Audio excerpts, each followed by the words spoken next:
नमस्कार दोस्तों, सुमित भारद्वाज क्लासेस में आप सभी का फिर से स्वागत है। हमारा ईवीएस का फर्स्ट टॉपिक रहेगा ozone layer. Most important topic है। आप कोई भी एचटेट का पेपर उठा के देखिए पीआरटी का, उसके अंतर्गत यहाँ से एक क्वेश्चन देखने को आपको ज़रूर मिलता है। आने वाले समय में आपकी अगर जेबीटी पीआरटी की वैकेंसी आएंगी, वहाँ पर भी हमको ये क्वेश्चन देखने को ज़रूर मिलेगा। और आप किसी भी पेपर की तैयारी कर रहे हैं और उसके अंतर्गत ईवीएस आती है, तो इस टॉपिक से आपके ज़रूर क्वेश्चन देखने को मिलेंगे। आज हमारा टॉपिक नंबर 1 है। इसी प्रकार प्ले लिस्ट के अंतर्गत जाना, धीरे धीरे हर टॉपिक अपडेट होता रहेगा और आप वहां पर जाकर अपना ईवीएस का कोर्स कंप्लीट कर सकते हैं। अगर किसी बच्चे को ईवीएस के नोट्स चाहिए तो नीचे कमेंट्स के अंतर्गत आपको व्हाट्सअप फ़ोन नंबर मिल जाएगा, तो वहाँ पर जाकर आप मैसेज कर सकते हैं, तो नोट्स ले सकते हैं। आते हैं डायरेक्ट अब अपने टॉपिक पर। तो देखिए, चलिए टॉपिक के बारे में बात करते हैं। सबसे पहले ओजोन लेयर। देखिए, अगर हम वायुमंडल की बात करें, ओजोन, देखो, अगर वायुमंडल की बात करूं तो वायुमंडल के अंतर्गत हमको दो अलग अलग परतों के अंतर्गत क्या है, ओजोन लेयर पाई जाती है या ओजोन पाया जाता है। तो कितनी परतों के अंतर्गत पाया जाता है ओजोन? दो लेयर के अंतर्गत पाया जाता है, या दो अलग अलग परतों के अंतर्गत क्या है, हमको ओजोन पाया जाता है। वो दो परत कौन सी है, काफ़ी आपने पढ़ा भी होगा, या आज हम डिटेल से बात करेंगे। जो चीज़ें आपने नहीं पढ़ी है ना, उसके बारे में भी यहाँ पर क्या है देखने को मिलेगा। सबसे पहला क्वेश्चन यही पुट हो सकता है कि जो ओजोन है वो कितनी परतों में पाया जाता है। तो दो परतों के अंतर्गत हमको देखने को मिलता है। एक तो हमको देखने को मिलता है, अगर मैं बात करूं सौ मंडल के अंतर्गत पाया जाता है, और एक अक्सर आपने इसके बारे में तो पता ही होगा, समताप मंडल के बारे में। तो एक पाया जाता है समताप मंडल के अंतर्गत। तो मैंने क्या बताया, ओजोन जो है वो हमको दो परतों में देखने को मिलता है, एक सौर मंडल में देखने को मिलता है और एक समताप मंडल में हमको देखने को मिलता है। अगर मैं इसमें और डिटेल से जाऊं तो मैं बता सकता हूं, जो इसका हिस्सा होता है सौर मंडल के अंतर्गत 10% पाया जाता है और समताप मंडल के अंतर्गत 90% पाया जाता है। और समताप मंडल में तो आपने पढ़ा भी होगा और आप स्टार्टिंग से पढ़ते भी आए होंगे, ठीक है। तो यहाँ पर आपको ये भी पता चल गया वो दो परत कौन कौन सी हैं जिसके अंतर्गत ओजोन पाया जाता है, और किस में कितने परसेंट हिस्सा है। 10% सौरमंडल के अंतर्गत है और समताप मंडल के अंतर्गत 90% है। तो धीरे धीरे टॉपिक को आगे बढ़ाते हैं। देखिए, जो सौरमंडल वाला हमारा ओजोन है वो खराब है। क्या है ये वाला ओजोन हमारा खराब है। खराब का कहने का मतलब क्या है, ये हमारे लिए बेनिफिट नहीं है। क्यों बेनिफिट नहीं है? क्योंकि ना ये हवा को गंदा करता है। क्या करता है? हवा को गंदा करता है। और हवा को गंदा करने के साथ साथ ये क्या बनाता है, स्मोक बनाने में भी मदद करता है। स्मोक के बारे में आपने सुना होगा। और स्मोक बनाने में मदद करेगा तो क्या है, सांस लेने में क्या है, दिक्कत आएगी। और तो सांस लेने में दिक्कत आएगी तो एक सिंपल सी बात है, सौरमंडल में जो ओजोन पाया जाता है वो इस प्रकार से क्या है, हमारे लिए अच्छा नहीं है। क्योंकि मैंने क्या बताया, ये अपनी हवा है उसको गंदा करेगा और स्मोक बनाने में भी मदद करता है। क्या बनाने में मदद करता है? ये वाला ही हमारा किस चीज़ में मदद करता है, स्मोक बनाने में मदद करता है। स्मोक से भी क्वेश्चन आता है, स्मोक किस किस का बना होता है? ये होता है O3। O3 का मतलब क्या है, ओजोन। इसको क्या बोलते हैं हम, O3 से डिनोट करते हैं, और उत्तर, ठीक है। प्लस में सूक्ष्म कण, प्लस में कोहरा, ये तीनों मिलकर क्या बनाते हैं, स्मोक बनाते हैं। क्या बनाते हैं, स्मोक बनाते हैं। स्मोक क्या होता है इसके बारे में मैं बताना चाहूँ। स्मोक क्या होता है, एक प्रकार से अगर मैं बताना चाहूँ आपको, तो बादल के रूप में छा जाना। जब बादल के रूप में छा जाना, आप देखते हो धुआं ही धुआं इस प्रकार का एक प्रकार से आपको दिखाई देगा बादल के रूप में, कभी देखना आप। तो एक प्रकार से ये बादल के रूप में छा जाएगा, वो स्मोक कहलाता है। और स्मोक किस किस का बना होता है, ओजोन का, सूक्ष्म कण का और कोहरे का। इन तीनों को मिलकर क्या होता है, स्मोक होता है। इसके बारे में पता चला आपको। देखो फिर बताता हूँ। ओजोन लेयर दो परतों में पाई जाती है। ओजोन जो है दो परतों में पाया जाता है या दो लेयरों में के अंतर्गत हमको देखने को मिलता है, एक सौरमंडल के अंतर्गत, एक समताप मंडल के अंतर्गत। सौरमंडल में 10% हिस्सा होता है, समताप मंडल में 90% हिस्सा होता है।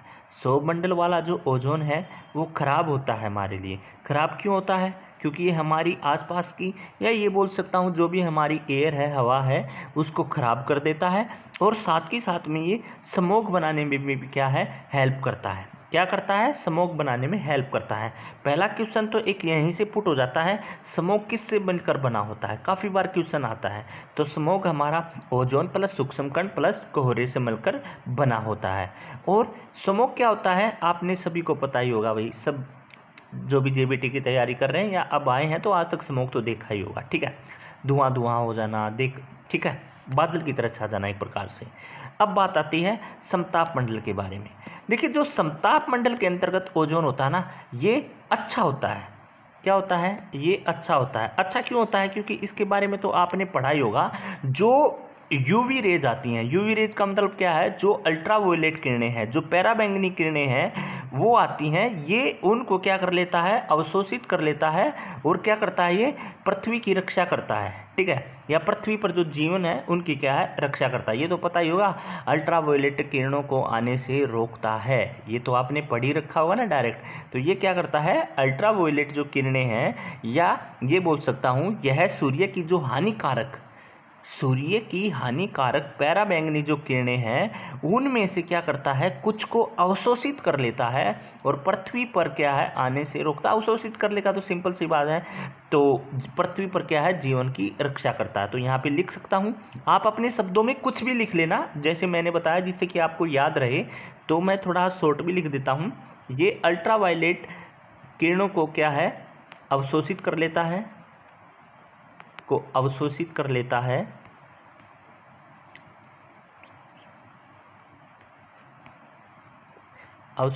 लेता है।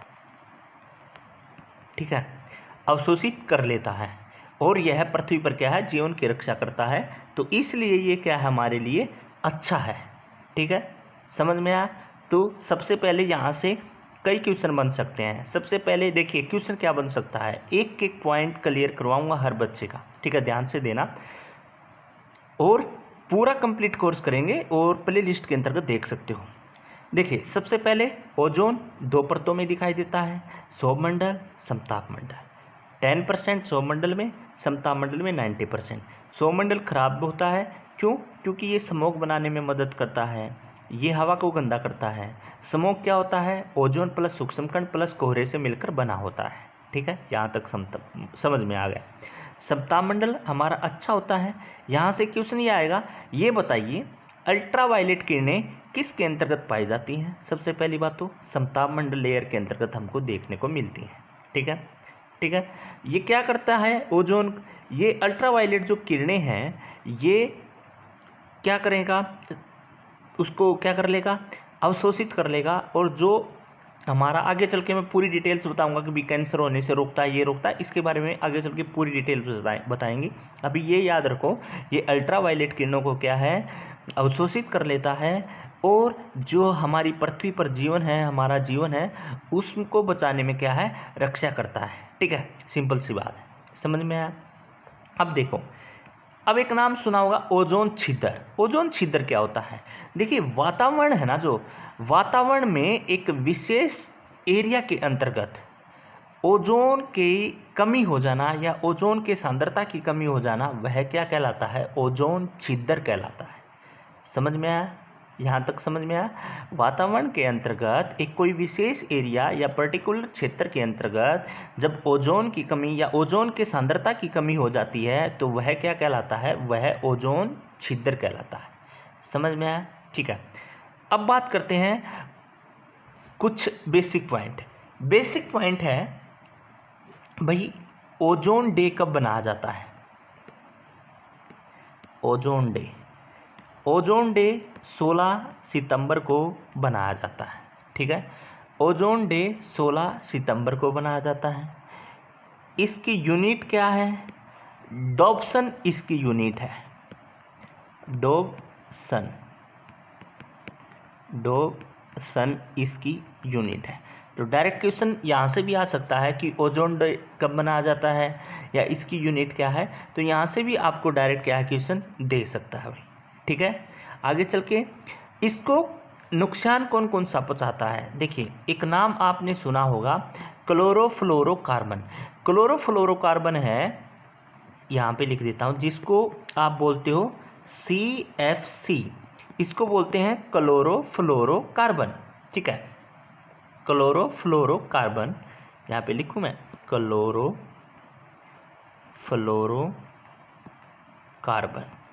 ठीक है, ये क्या करता है, ये ओजोन परत को काफ़ी हानि पहुंचाता है। क्यों पहुंचाता है इसके बारे में पढ़ेंगे। सबसे पहली बात तो CFC किस का बना होता है या किस कार्बन का बना होता है, इसके नाम से ही क्लियर है। मैंने वैसे यहाँ लिख भी दिया है क्लोरोफ्लोरोकार्बन, इसके नाम से क्लियर है, डायरेक्ट बोल देता हूँ। C से क्लोरीन, क्लोरीन। ठीक है, मैं भाई फ़ोन में लिख रहा हूँ, राइटिंग का थोड़ा इशू हो सकता है क्योंकि फ़ोन में थोड़ा है। ठीक है, क्लोरीन। ठीक है, F से फ्लोरीन और C से कार्बन। तो क्लोरोफ्लोरोकार्बन इसके नाम में भी आया है, ये इनके बने क्लोरीन फ्लोरोकार्बन के बने होते हैं और ये ओजोन परत को हानि पहुंचाता है या काफ़ी हानि पहुंचाता है। ठीक है, इसका उपयोग किस में किया जाता है अगर मैं आपको बताऊं, देखो इसका उपयोग रेफ्रिजरेटर के अंतर्गत लगभग इसका CFC का उपयोग रेफ्रिजरेटर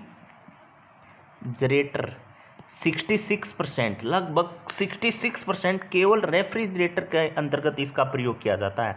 तो परसेंटेज तो नहीं पूछेगा, तो लगभग इसका CFC क्लोरोफ्लोरोकार्बन का उपयोग हम रेफ्रिजरेटर के अंदर करते हैं। ठीक है, जो अग्निशामक यंत्र होते हैं उसके अंतर्गत करते हैं, जो प्लास्टिक का निर्माण होता है फोमिंग एजेंट उसके अंतर्गत भी हम इसका करते हैं, एक एरोसेल स्प्रे होता है उसके अंतर्गत भी इसका उपयोग किया जाता है, जो इलेक्ट्रॉनिक्स होते हैं उनके अंतर्गत भी हम इसका करते हैं, इलेक्ट्रॉनिक्स हो गए। ठीक है, या फिर जो फ्रीजिंग फूड्स हो गए ना उसके अंतर्गत भी इसका उपयोग किया जाता है। कई बार आपसे पूछ सकता है कि बताइए रेफ्रिजरेटर के अंतर्गत किसका उपयोग किया जाता है, क्लोरोफ्लोरोकार्बन का। और रेफ्रिजरेटर भी क्या किसका काम करता है, ओजोन लेयर को क्या है हानि पहुंचाने का काम करता है, क्योंकि ये किसको रिलीज करता है, CFC को क्या है रिलीज करता है, तो इसलिए ये उसको हानि पहुंचाने में सहायक है। तो एक बार मैं सारे नाम लिख देता हूँ जिसे पेपर के अंतर्गत ऑप्शन दे और आपसे पूछा जाए इसके अंतर्गत CFC का बारे में बताइए कौन किसके अंतर्गत यूज किया जाता है, तो आप आसानी से बता सकें। तो मैं यहाँ लिख देता हूँ रेफ्रिजरेटर के अंतर्गत रेफ्रिजरेटर, इसमें ना सबसे ज़्यादा किया जाता है लगभग 65-66 के। ठीक है, और मैं लिखना चाहूँ अग्निशामक जो भी यंत्र हो गए, इलेक्ट्रॉनिक्स जो भी हो गए, इलेक्ट्रॉनिक्स हो गए। ठीक है, या फिर मैं बोलना चाहूँ एरोसोल स्प्रे में भी किया जाता है, कई बार पूछ सकता है ये यहाँ से, एरोसोल स्प्रे में प्रोपेलेंट के अंतर्गत भी क्या है इसी का यूज होता है। जो प्लास्टिक या फिर फ्रीजिंग फूड्स भी बोल सकता हूँ मैं, फ्रीजिंग फूड्स। ठीक है, और जो प्लास्टिक का जब निर्माण करते हैं तो उसके फोमिंग एजेंट का भी यही अहम भूमिका निभाता है। प्लास्टिक निर्माण के अंतर्गत फोमिंग एजेंट,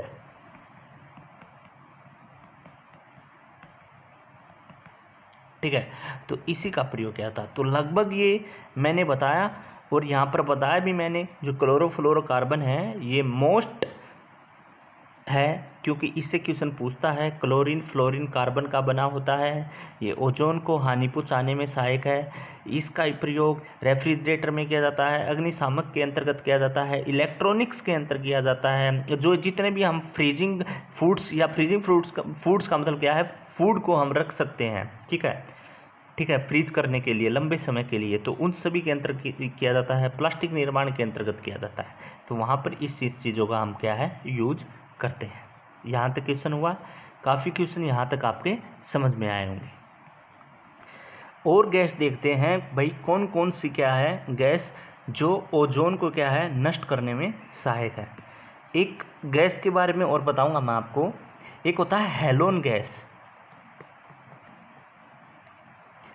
हैलोन, और एक गैस है भाई हैलोन, और एक है HBFC। इसकी फुल फॉर्म होती है हाइड्रोब्रोमो,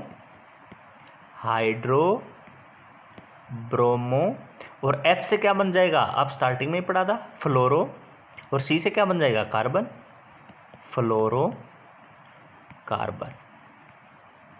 समझ में आया? दो गैस मैंने बताई, एक हेलोन बताई, एक मैंने हाइड्रोब्रोमो फ्लोरोकार्बन बताया। इन दोनों का उपयोग ना हम एक तो जो अग्निशामक यंत्र होते हैं ना उसमें करते हैं, और एक मिथाइल ब्रोमाइड के अंतर्गत करते हैं। सबसे पहले इसका उपयोग देख लो। इन दोनों का प्रयोग हम अग्निशामक यंत्र और मिथाइल ब्रोमाइड, और हम करते हैं इनका प्रयोग मिथाइल ब्रोमाइड में करते हैं। ठीक है, सबसे पहले तो यह आया। और ये दोनों किसको नुकसान पहुंचाते हैं, ये नुकसान पहुंचाते हैं हमारी ओजोन को। ठीक है, समझ गए? अगर आप और थोड़ा और डिटेल्स में जानना चाहो तो मैं बता सकता हूं आपको कि एक ब्रोमीन परमाणु लगभग ना क्लोरीन परमाणु की तुलना में 100 गुना ओजोन को नष्ट कर देता है। ठीक है, तो ये भी लिखना चाहो तो लिख सकते हो कि प्रत्येक ब्रोमीन परमाणु यानी एटम, या लिख सकता हूं परमाणु, ठीक है, एक क्लोरीन परमाणु की तुलना में 100 गुना अधिक ओजोन अणुओं को नष्ट करते हैं। ठीक है, तो यहाँ से पूछ सकता है, आपको गैस दे सकता है कौन कौन सी गैस ओजोन को नष्ट करती हैं। तो हमने CFC देखा, क्लोरोफ्लोरोकार्बन देखा, हेलोन गैस देखा, HBSC देखा, और एक मैंने क्या बताई, कौन सी गैस बताई, ब्रोमाइन। ठीक है, ब्रोमीन।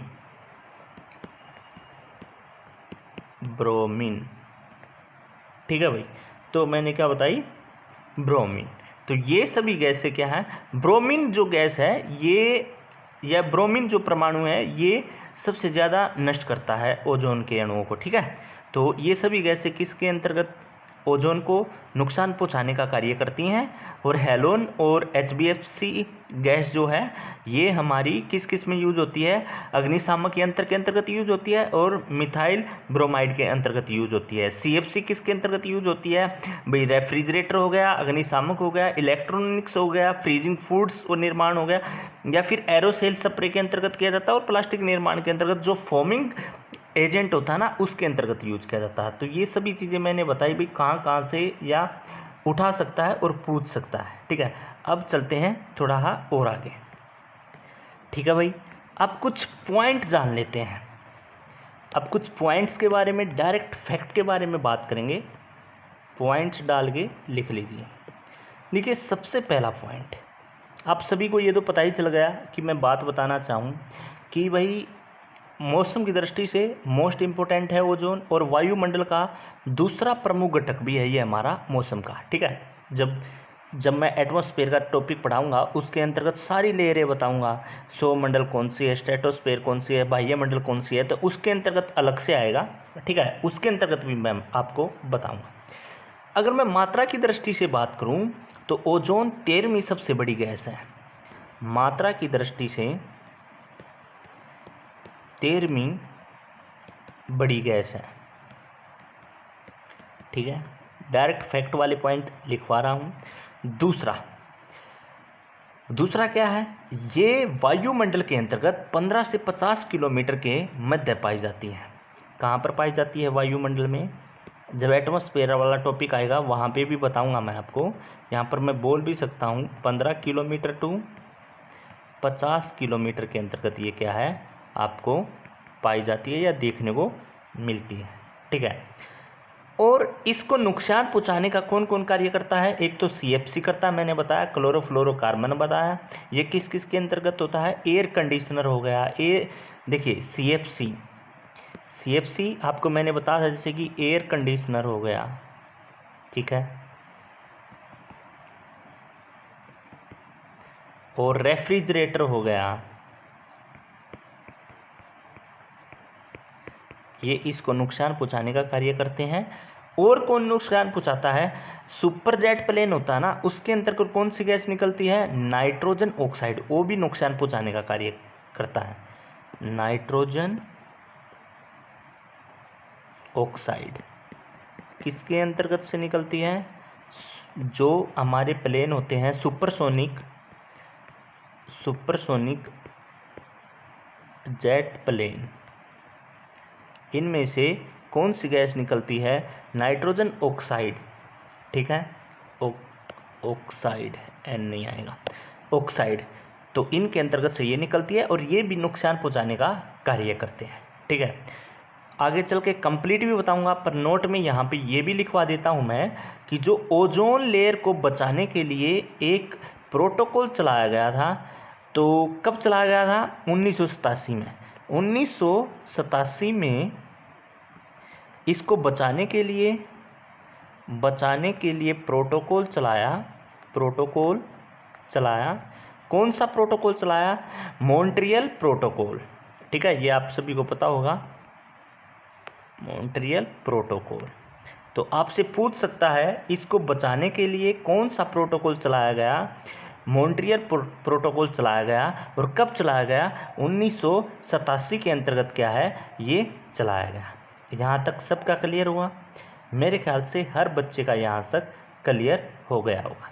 ठीक है, और आप सभी ने देख भी लिया होगा। अब चलते हैं आगे। ठीक है, अब देखिए, अब थोड़ा और डिटेल्स बताता हूँ। मैंने आपको एक चीज़ बताई थी, समताप मंडल के अंतर्गत कौन सी किरण पाई जाती है? अल्ट्रावायलेट किरणें पाई जाती हैं। अल्ट्रावायलेट किरणें कितने प्रकार की होती हैं? 3 प्रकार की होती हैं। यूवी रेज, इसके बारे में भी थोड़ा पढ़ लेते हैं। मैं चाहता हूं कि आपका क्वेश्चन कहीं से ना रहे। हालांकि स्टेट के अंतर्गत क्वेश्चन डायरेक्ट ही देता है, पर फिर भी कभी क्वेश्चन दे समय भी है अब, तो क्यों ना कंप्लीट अच्छे प्रकार से किया जाए। तो 3 टाइप्स होती हैं इसकी। कितनी टाइप्स होती हैं? 3 टाइप्स होती हैं। 3 टाइप्स होती हैं अल्ट्रावायलेट किरणें की। ठीक है, अब देखते हैं कौन कौन सी किरणें।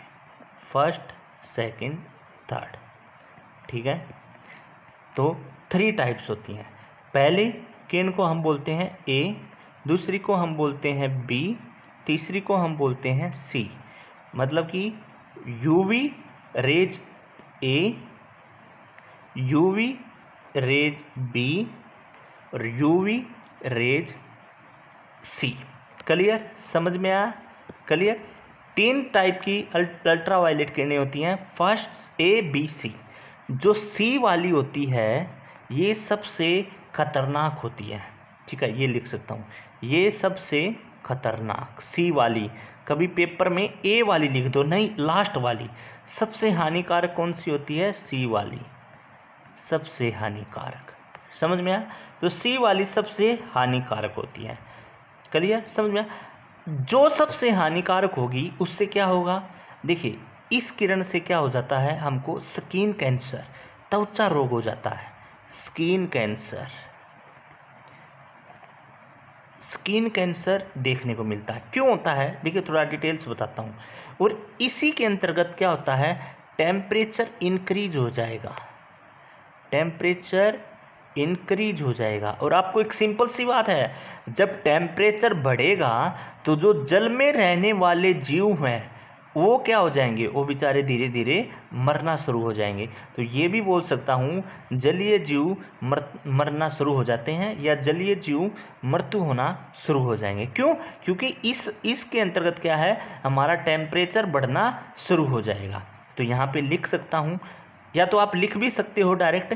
मैंने बताया इससे एक तो स्किन कैंसर हो जाता है, एक टेम्परेचर इंक्रीज हो जाएगा। एक सिंपल सी बात है भाई, टेम्परेचर इंक्रीज होगा तो जलीय जीव भी क्या है, मृत्यु होना शुरू हो जाएगी, जलीय जीव मरना शुरू हो जाएंगे। ठीक है, आप लिख लेना। ठीक है, और फोर्थ क्या है, इनको क्या किया जा सकता है, परावर्तित कर दिया जाता है, और इनको परावर्तित भी कर दिया जाता है। क्लियर, समझ में आया? तो सबसे खतरनाक सबसे लास्ट वाली कौन सी, सी वाली। ठीक है, उसमें हमको क्या हो जाएगा, स्किन कैंसर हो जाएगा। समझ गया? टेम्परेचर इंक्रीज होगा तो स्किन कैंसर होगा, जलीय जीव मरेंगे, ये सब चीज़ें हमको देखने को इसके अंतर्गत मिल जाएंगी। ठीक है भाई, अब बात करते हैं ए के बारे में। ए के बारे में क्या है भाई, ये ना क्या करता है, जो हमारी स्किन का कलर है ना उसको प्रभावित करता है। तो ये बोल सकता हूँ त्वचा के रंग को प्रभावित करता है। और एक चीज़ को और प्रभावित करता है, ये प्लास्टिक पदार्थ को भी प्रभावित करता है। तो ये किस किस को प्रभावित करता है, दो चीज़ों को प्रभावित करता है। एक तो हमको करता है ये त्वचा के रंग को, स्किन कलर को प्रभावित करता है। और दूसरा प्लास्टिक पदार्थ को भी प्रभावित करता है। और प्लास्टिक की जितनी भी चीज़ें बनी हुई हैं, ठीक है, तो प्लास्टिक पदार्थ को भी प्रभावित करता है। क्लियर? तो दो चीज़ें मैंने बताई, एक क्या करता है, स्किन कलर को प्रभावित करेगा, और प्लास्टिक पदार्थ को भी क्या है, प्रभावित करेगा। समझ में आया? ठीक है, अब बात करते हैं हम बी के बारे में। बी क्या कहता है, बी क्या कहेगा, पहली बार हमने क्या कर लिया, स्किन कलर को चेंज कर दिया, तीसरे में हमने स्किन कैंसर कर दिया, दूसरे में क्या करेगा, स्किन पर क्या होना शुरू हो जाएगा, जलना शुरू हो जाएगा। और जलना शुरू हो जाएगा तो निशान पड़ जाते हैं, जलने जैसे निशान नहीं होते, उस प्रकार के निशान पड़ने शुरू हो जाते हैं। तो यहाँ पर लिख सकता हूँ, स्किन पर जलने जैसे निशान पड़ जाते हैं। ठीक है, तो तीनों में स्किन से रिलेटेड कार्य हैं। ठीक है, और एक ये महत्वपूर्ण चीज़ को प्रभावित करता है, आँखों को प्रभावित करता है। आँखों का जो रेटिना होता है ना, उसको प्रभावित करता है, रेटिना को प्रभावित करता है। तो आपसे पूछे अगर ज़्यादा डिटेल्स में जाए तो बताइए, आँखों को कौन सा प्रभावित करता है, तो यूवी रेज बी प्रभावित करता है। ठीक है, मतलब कि रेटिना किससे, अगर और डिटेल्स लिखना चाहो तो दृष्टि प्रभावित। क्लियर? तो एक एक चीज़ बता दी है मैंने। अगर आपसे डायरेक्ट पूछे, अगर इसके पार्ट ना पूछे, देखो सुनो, अगर आपसे डायरेक्ट पूछे यूवी रेज क्या क्या कर सकता है, तो ये सारी चीज़ आ जाएंगी। स्किन कलर को प्रभावित करता है, प्लास्टिक पदार्थ को प्रभावित करता है, स्किन पर निशान पड़ने शुरू हो जाते हैं, आंखों को प्रभावित करता है, स्किन कैंसर हो जाता है, टेम्परेचर को इंक्रीज होना शुरू हो जाता है, जलीय जीव मरना शुरू हो जाते हैं। ये सभी चीज़ें आ जाएंगी अगर यूवी रे, खाली यूवी रे लिख रखा हो। अगर इसको डिटेल में जाना चाहे कि बताइए भाई यूवी रे ए किसको प्रभावित करता है, यूवी रे बी में क्या होता है, यूवी रे सी में क्या होता है, तो फिर हम डिटेल से भी बता देंगे, और डायरेक्ट पूछे तो तब भी बता देंगे। तो समझ में आया? सब बच्चों को मेरे ख्याल से समझ में आ गया होगा। अगर इनकी रेंज भी देखना चाहो तो मैं रेंज भी बता सकता हूँ, वैसे पूछेगा नहीं पेपर के अंतर्गत, फिर भी बता देता हूँ। इसकी ए की होती है 400 न्यूटन माइल से लेकर, ये होता है 350 nm से। और इसको हम एक चीज़ और बोलते हैं, वेव लेंथ भी बोलते हैं इसको, वेव लेंथ। ठीक है, और इसमें बी में हमारी होती है 350 350 से लेकर 280 तक। और सी के अंतर्गत कितनी होती है, इसकी होती है 280 से लेकर अप्रोक्स 100 तक, 280 से लेकर 100 तक। तो इसकी रेंज भी बता सकते हैं। इतना डिटेल्स में जाएगा नहीं, पर मैंने फिर भी आपको क्या है बताने की कोशिश करी। ठीक है, समझ में आया। देखिए यहाँ पे एक चीज़ और देख लेना, ये आपको एक चीज़ बताऊँ मैं, यहाँ पे ध्यान से सुनना, अगर आप सुनना चाहो तो, वैसे बता देता हूँ। देखो ये सी वाली हानिकारक क्यों होती है, क्योंकि जब इसकी रेंज 100 रह जाती है ना, तब क्या हो जाएगा, 100 डॉप्सन, ठीक है, इसकी यूनिट क्या थी, 100 डॉप्सन। तो जब इसकी 100 डॉप्सन रह जाएगी ना, तो तब क्या हो जाएगा, ओजोन छिद्र हो जाएगा, ओजोन के अंतर्गत छिद्र हो जाएगा। ओजोन छिद्र मैंने बताया था ना, जब किसी भी एक पार्ट में क्या है, ओजोन की कमी हो जाना, ठीक है, वो क्या कहलाएगा, ओजोन की सांद्रता में कमी हो जाना क्या कहलाएगा, ओजोन छिद्र कहलाएगा। तो जब इसकी 100 हो जाएगी ना, तब उसके अंतर्गत 100 ऑप्शन रह जाएगी, तब उसमें ओजोन छिद्र हो जाएगा। और तो ओजोन छिद्र हो जाएगा तो ये इसलिए तब जाके हमारे लिए बहुत ज़्यादा खतरनाक बन जाती है, और तब एक प्रकार से यह क्या कर देती है, स्किन कैंसर कर देती है। समझ में आया, ठीक है। और इसके अंतर्गत हम एक चीज़ का यूज करते हैं, जिसको अगर जिसका नाम देना चाहो तो मैं बता भी सकता हूँ, स्पेक्ट्रोफोटोमीटर का यूज किया जाता है, ठीक है, स्पेक्ट्रोफोटोमीटर का यूज किया जाता है। स्पेक्ट्रोफोटोमीटर क्या होता है, ये ना जो सरकमफेरेंस एरिया होता है ना, उसको मापता है। अगर लिखना चाहो तो लिख भी सकते हो। इसके अंतर्गत किसका यूज किया जाता है, स्पेक्ट्रोफोटोमीटर का, स्पेक्ट्रोफोटोमीटर का यूज करते हैं। और ये क्या करता है या क्या काम आता है, ये सरकमफेरेंस एरिया को मापता है, सरकमफेरेंस एरिया को मापता है। ज़्यादा डिटेल्स में बता दिया, इतना डिटेल से आएगा नहीं आपका जहाँ तक है।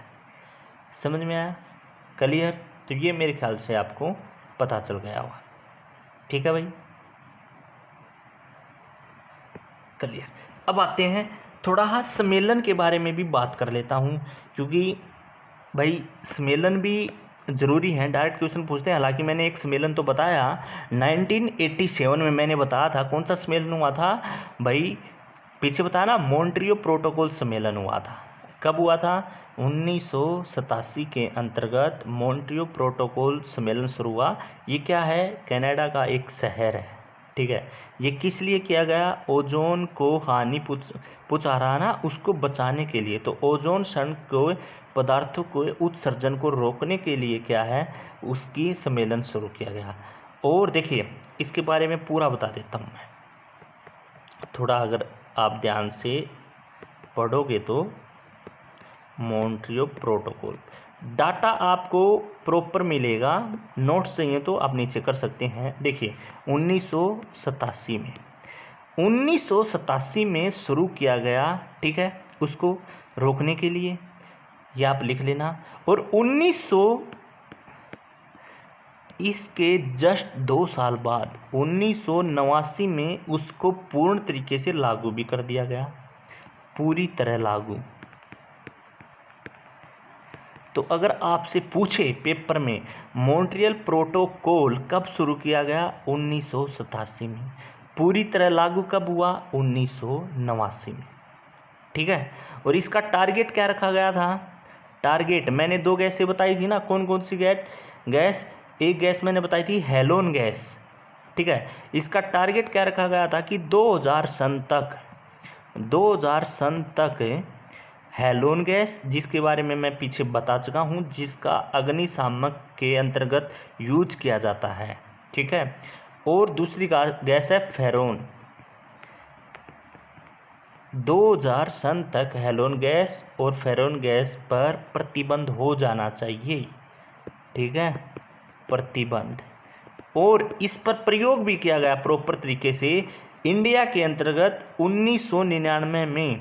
अगर आप डिटेल्स में जानना चाहो, इंडिया में 1999 में फ्रेन गैस क्या हो गई थी, फ्री हो गई थी, फ्री मुक्त हो गया था इंडिया इस गैस से। और 2003 के अंतर्गत हेलोन गैस से मुक्त हो गया था, हेलोन फ्री हो गया था, ठीक है, अगर ये भी पूछना चाहे, ठीक है। तो मॉन्ट्रियल प्रोटोकॉल क्या करता है, ये कनाडा का शहर है, ये भाई ओजोन को क्षरण करने वाले पदार्थों का उत्सर्जन पर रोक लगाती है या रोक लगाने का कार्य करता है, या उसको बचाने के लिए ये क्या है शुरू किया गया। कब शुरू किया गया? 1987 में शुरू किया गया। लागू कब किया गया? 1989 में लागू किया गया। बस ये दो ही चीज़ याद करने की हैं। 1987 में शुरू किया गया और 1989 में लागू किया गया। आगे का याद नहीं रहेगा तब भी ठीक चलेगा प्रोग्राम, वैसे बता दिया है।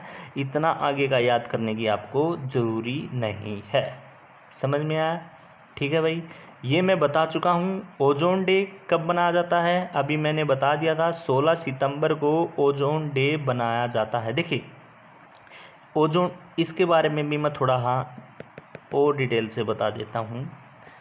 ओजोन डे O3 कई बार डायरेक्ट पूछ सकता है ओजोन को किस से डिनोट करते हैं? O3 से करते हैं। ठीक है, देखिए सबसे पहला डे ओजोन का फर्स्ट डे कब घोषणा कब की गई थी? फर्स्ट डे की घोषणा की गई थी 1994 में घोषणा की गई। और मनाया कब गया? 16 सितंबर 1995 को बनाया गया। और 16 सितंबर 1995 से ही इसको क्या मानने लगे हम? ओजोन डे के रूप में मनाने लगे। समझ में आया? तो इसको क्या मानने लगे हम? ओजोन डे के रूप में बनाने गए। अगर आपसे ये पूछे इसकी घोषणा कब की गई? 1994 में की गई। सबसे पहले ओजोन डे बनाया कब गया? 1995 में बनाया गया। किस दिन? 16 सितंबर को। हर साल ओजोन डे कब आता है? 16 सितंबर को आता है। उसी के बाद हम क्या है? ओजोन डे मनाने लगे।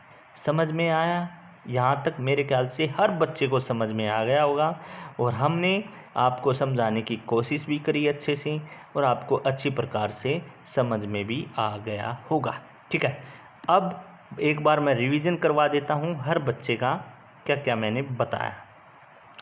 ओजोन लेयर दो परतों में देखने को मिलती है, एक सौरमंडल में, एक समताप मंडल में। सौरमंडल खराब है, समताप मंडल अच्छा है, क्योंकि वो अल्ट्रावायलेट किरणों को अवशोषित करता है, जबकि ये स्मोक को क्या है? हेल्प करता है बनने में। ठीक है, क्लोरोफ्लोरोकार्बन इसको हानि पहुंचाता है। ठीक है, क्लोरीन फ्लोरीन कार्बन से बना होता है। इसका यूज रेफ्रिजरेटर या फिर इलेक्ट्रॉनिक डिवाइसेस या फ्रीजिंग फूड्स इनके अंतर्गत किया जाता है। ओजोन डे 16 सितंबर को बनाया जाता है और इसकी यूनिट डोप्सन है। ठीक है, क्लियर है? हेलोन गैस और हाइड्रोब्रोमोफ्लोरोकार्बन गैस अग्निशामक और मिथाइल ब्रोमाइड करते हैं। ब्रोमीन भी जो है ये भी इसको नुकसान पहुंचाने का कार्य करता है। वायुमंडल के अंतर्गत 15 किलोमीटर से लेकर 50 किलोमीटर के अंतर्गत क्या है? ये हमको देखने को मिलते हैं। अगर इसमें थोड़ा और डिटेल से बताना चाहूँ तो ये भी देख सकता हूँ। 15 से लेकर 35 किलोमीटर तक ये हमको ज़्यादा देखने को मिलता है, या अधिक, या फिर इसकी मात्रा ज़्यादा पाई जाती है। ठीक है, इस एरिया के अंतर्गत। ठीक है, किसके? 15 से 35 के अंतर्गत। अगर टोटल पीछे तो 15 से 50 तक। ठीक है, CFC का यूज हम एयर कंडीशनर, रेफ्रिजरेटर वगैरह इनमें करते हैं, ये भी इसको हानि पहुंचाने का कार्य करता है। नाइट्रोजन ऑक्साइड किस से निकलता है? जो सुपरसोनिक जेट होता है ना, उससे निकलता है, और उसमें ये भी क्या है? हानि पहुंचाने का क्या है? कार्य करता है। क्लियर? 1987 में एक प्रोटोकॉल चलाया इसको बचाने के लिए, मॉन्ट्रियल प्रोटोकॉल चलाया। यूवी रेज 3 प्रकार का होता है, सबसे लास्ट वाला हमारा खराब होता है। ठीक है, मॉन्ट्रियल प्रोटोकॉल 1987 में शुरू हुआ, 1989 में पूरी तरह से लागू हो गया। ठीक है, ओजोन डे 16 सितंबर को मनाया जाता है। सबसे पहले इसकी घोषणा 1994 में की गई। सबसे पहले 1995 में बनाया गया। डे 16 सितंबर को प्रति वर्ष मनाया जाता है। इस प्रकार यहाँ से आपका क्वेश्चन कोई नहीं रहेगा, हर क्वेश्चन आपके हो जाएंगे। और जो ओजोन परत का क्वेश्चन एक टॉपिक एटमॉस्फेयर का करवाऊंगा, उसमें भी थोड़ा थोड़ा पेड़ जो मैं परतें बताऊंगा उसमें भी आपको वहाँ पर देखने को मिलेगा। ठीक है, सबसे पहले तो कई बार क्वेश्चन यही पूछा जाता है, ओजोन परत किस में पाई जाती है, और डायरेक्ट आप अगर सौरमंडल नहीं होगा तो समताप मंडल उसमें ऑप्शन मिलता है, तो आप डायरेक्ट लिखोगे समताप मंडल के अंतर्गत ये हमको देखने को मिलता है। समझ में आया भाई? ठीक है, तो इस प्रकार से हम कर सकते हैं। मिलते हैं बाकी नेक्स्ट वीडियो में। धन्यवाद दोस्तों।